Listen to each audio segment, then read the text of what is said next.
Kabajamtootaa fi jaalatamtoota warroonni addunyaa mana irratti argamtan akkam turtan akkam saatii kana geessan nageenyi jaalalli argachuun gammachuun siniif haa baay'atu.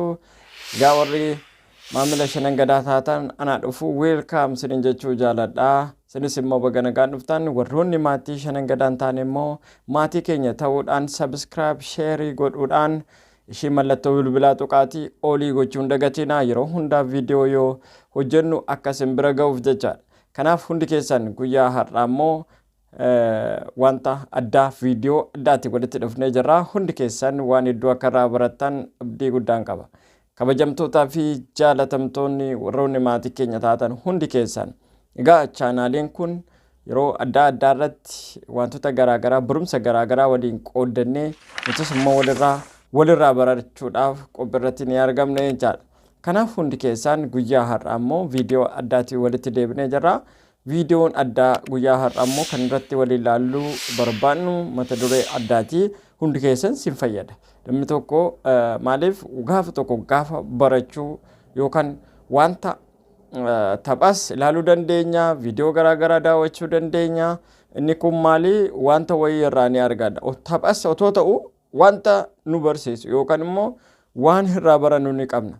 Kanaaf guyyaa har'aa immoo kan walitti dhufneef jechuudha yookaan immoo viidiyoo addaa guyyaa har'aa waliin ilaallu mata dureen isaa faayidaalee karooraa kan jedhu hundi keenya namni tokko jireenya isaa keessatti kan barbaachisu yookaan kan nu barbaachisu karoora. Karoorri barbaachisaadha. Dhala namaatiif karoorri barbaachisaadha. Dhala namaatiif karoorri maalinni jalqabni isaa yookaan immoo dhuma isaa irratti kan bareedu yoo karoora baafate dhala namaa ta'ee namni karooraan maaliif karoorri iddoo hundaatti barbaachisaadha jechaadha. Jireenya keessatti guddina irratti wantoota garaagaraatiif hojii irratti karoorri barbaachisaadha. Yoo namni tokko karoora qabaate wanta hojjetu ni beeka, maal akka argatu ni beeka, gara fuulduraatti immoo maal akka ta'u ni beeka. Inni kun maal inni murteessaan karoora. Kanaaf immoo karoorri sun immoo yoo baafanne yoo itti fayyadamne karooratti yoo fayyadamne kan nuti argachuu dandeenyu qabxiilee adda addaa waliin kaafnee ni ilaalla. Isa kana yoon sin hin jedhu qabxiilee nuti amma waliin ilaallu nu fayyada yookaan immoo egaa warri karooraan fayyadamaa turre itti fufnaa, warroonni karoora hin qabne immoo karoora keenya baafannee itti fufna jechaadha. Maaliif faayidaa ni qaba waan ta'eef. Kanaaf qabxiilee tokkoon isaanii waliin ilaalla. Inni tokkoffaa faayidaan karooraa inni tokkoffaan kallattii nutti agarsiisa. Kana yoon sin hin jedhu kallattii nutti agarsiisa yoo nu hin jedhu karoora yoo baafattan wanta hojjettan ni beektu, maal akka argattan ni beektu, garamitti akka guddattan ni beektu. Kanaaf maal inni kallattii isinitti agarsiisa, kallattii nutti agarsiisa. Maal karoorri kallattiin keenya garatti akka deemuu qabnu, maal akka argachuu qabnu yookaan immoo garamitti deemsi keenya maal akka ta'e kallattii nutti agarsiisa jechaadha. Kanaaf faayidaa karooraa inni tokkoffaan kallattii nutti agarsiisa. Inni lammaffaan abdii nutti hora. Namni karoora qabu tokko yeroo hundaa abdiidhaan ni hojjeta. Wanta hojjetu irratti yeroo hundaa maal ta'a? Abdiidhaan ni hojjeta. Maaliif karoora qaba waan ta'eef? Abdiin isaa maaliif? Wanta karoorsa sana waan argachuu barbaaduuf maalidha? Abdii nutti hora jechaadha karoorri. Inni sadaffaan immoo kaka'umsa nutti hora. Kana yoon sin hin jedhu kaka'umsa gaafa nutti horu fakkeenyaaf namni karoora qabu tokko edda kallattiitti agarsiise edda abdiitti hore kaka'umsi immoo maaliif? Hojii sanaaf waan argatu sanaaf yeroo hundaa kaka'umsaan ni hojjeta.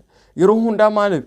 Guddachuudhaaf tattaaffii inni godhu karaalee karoora sana ittiin injifatu maaliin yeroo hundaa maalinni kaka'umsaan ni hojjeta. Wanta sana galmaan ga'uudhaaf kaka'umsaan ni hojjeta.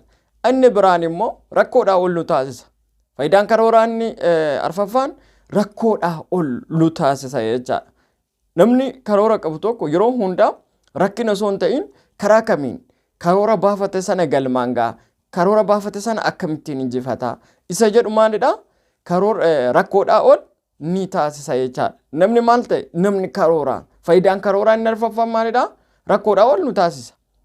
Yeroo hundaa karoora isaa sana injifachuudhaaf wanta karoorsa sana injifachuudhaaf maaliin ni tattaafata, wanta argatu wanta beekuuf maal godhare yeroo hundaa injifannoon isaa gara fuulduraati. Kanaaf maaliin rakkoodhaa ol nu taasisa. Namni karoora hin qabne yeroo hundaa rakkata waan arge haasa'e yookaan immoo waan sammuu isaa bakka yeroo waan hunduu guddaatti fakkaata jechaadha.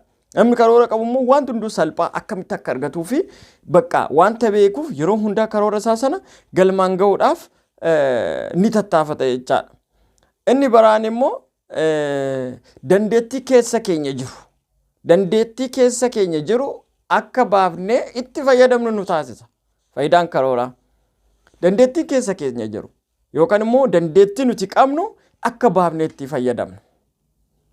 Inni kuni namoonni baay'een fakkeenyaaf dandeettii ni qabu garuu baafatanii ittiin fayyadaman.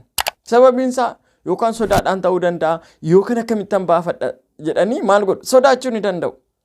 Garuu yoo karoora baafatanu wanta sana milkeessuu wanta barbaadaniif buqqee yookaan immoo argachuu wanta barbaadaniif yeroo hundaa maaliin karoora sana waan galma ga'uu barbaadaniif dandeettii qaban sana maal godhu keessa isaanii kan jiru baasanii itti fayyadamu.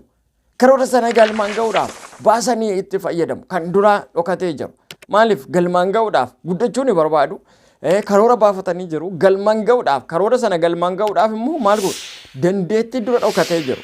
Dandeettii keessa isaanii jiru maal godhu baasanii akka itti fayyadamnu nu taasisa. Inni kun maal inni faayidaa karooraa isa shanaffaa jechaadha. Inni ja'affaan immoo kalaqa yookaan immoo kalaqa addaaf nu saaxila. Maaliif wanta haaraa uumtee karoora keessana injifachuudhaaf maaliif yeroo hundaa namoonni maaliif kalaqa haaraa ni uumu. Kana waan siniin jedhu kalaqa haaraa uumanii waan tokko biratti yookaan immoo guddachuu ni barbaadu. Karaa wanta tokko uumanii jijjiirama fiduu ni barbaadu. Guddachuu ni barbaadu. Iddoo guddaan ga'uu ni barbaadu. Maalin kalaqa addaa uumanii kan duraan irra fakkeenyaaf fooyyessanii baasuu barbaadu. Fooyyessanii gaafa baasan immoo maal taare kalaqa addaatiif. Inni kun maalin faayidaalee karooraati jechaadha. Kalaqa addaatiif akka uumamu yookaan immoo akka argannu nu taasisu jechaadha. Inni torbaffaan immoo nama boru. Inni dhumaaf inni torbaffaan maalidha? Nama boru nu taasisa. Karoorri. Laala. Idda kana ta'e fakkeenyaaf nama boru jechuun ati karoora kee karoorsite yoo injifatte yoo guddatte yoo iddoo guddaa geesse tokkoffaa namoota hedduu fakkeenya ni taata. Namoonni hedduun fakkeenya keetiin ni deemu. Namoonni baay'een si bukkee hiriiru. Namoota hedduu gargaaruu ni dandeessa. Kanaaf namoota hedduu edda gargaarte immoo ofii keetii edda jijjiiramte fakkeenyaaf karoora sanaatti fayyadamte erga jijjiiramte namoonni baay'een maqaa keetiin gaafa jijjiiraman maal nama boru namoonni baay'een si hordofu. Namoonni baay'een laala namoonni baay'een amma fakkeenyaaf waan gaariis hojjedhu waan yaraas hojjedhu si hordofu. Kanaaf gaafa ati namootaaf fakkeenya taate nama boruu taate jechaadha.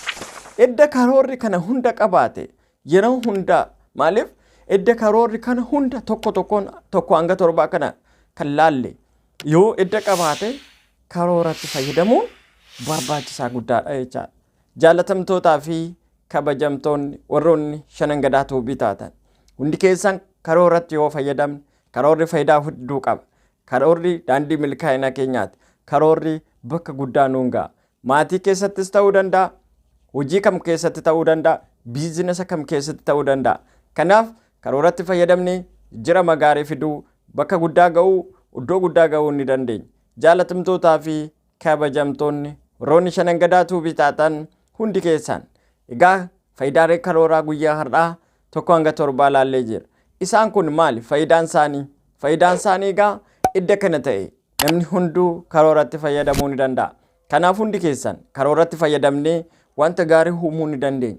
Isinis egaa barumsi xiqqoon qabu hundi keessan namoota yookaan fakkeenyaaf wanta amma barattan irraa jecha lama yoo argattan isa gara gochaatti jijjiiruudha. Wannaan dhaga'uu qabnu nuti hundi keenya warroonni fakkeenyaaf falaasafuu dhiifnee wanta argannu gara gochaatti jijjiiruu barachuu wanta baranne immoo gara gochaatti jijjiiruudha. Kanaaf guyyaan har'aa guyyaa addaati. Kanaaf egaa hundi keessan warroonni shanan gadaa tuubii sabskraayibiin goone sabskraayibii gochuudhaan maamila keenya taatanii ishee mallattoo bilbilaa qabdu sana cuqaasuu hin dagateena. viidiyoo yoo hojjennu yeroo hundaa akkasin bira ga'uuf kanaaf jaalatamtootaa fi kabajamtootaan ilmaan Oromoo addunyaa gubbaa irratti argamtan yeroo hundaa wantoonni asirratti viidiyoodhaan aduulee garaagaraadhaan wal barsiisuudhaan jirama gaarii fiduu hin dandeenya. Kanaaf bakka jirtanitti nagaan jaalala tokkummaan badhaadhinni isiniif haa baay'atu. Egaa viidiyoo ittaanuun amma walitti deebinutti nagaan koo bakka jirtutti isiniif haa baay'atu.